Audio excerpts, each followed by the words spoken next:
আর এক মিনিটও ক্ষমতায় থাকার। জাতীয় নাগরিক কমিটি ও বৈষম্য বিরোধী ছাত্র আন্দোলনের সমন্বয়ে নতুন রাজনৈতিক দল আসছে চলতি মাসেই। অন্তর্বর্তীকালীন সরকারের উপদেষ্টা নাহিদ ইসলামী হচ্ছেন নতুন এই দলের দলপ্রধান। দলের দায়িত্ব নেয়ার আগেই সরকারের উপদেষ্টা পদ থেকে পদত্যাগ করবেন তিনি।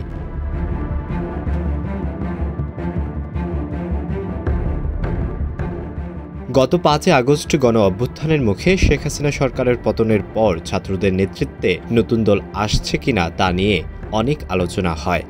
এক পর্যায়ে বৈষম্যবিরোধী ছাত্র আন্দোলন সারা দেশে কমিটি দেওয়া শুরু করে। গঠন করা হয় জাতীয় নাগরিক কমিটি। নাগরিক কমিটিও থানা পর্যায়ে পর্যন্ত কমিটি দিচ্ছে।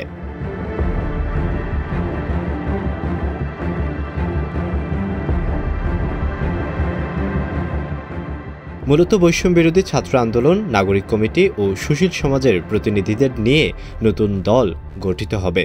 শুরুতে আহ্বায়ক কমিটি গঠন করা হবে।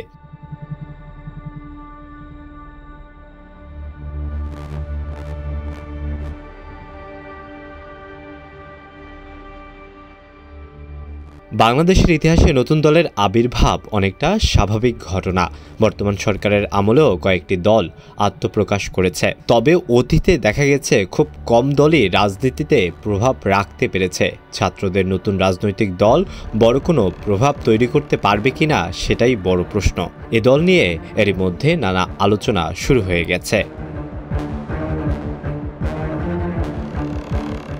আলোয়ান খান, ঢাকা প্রকাশ।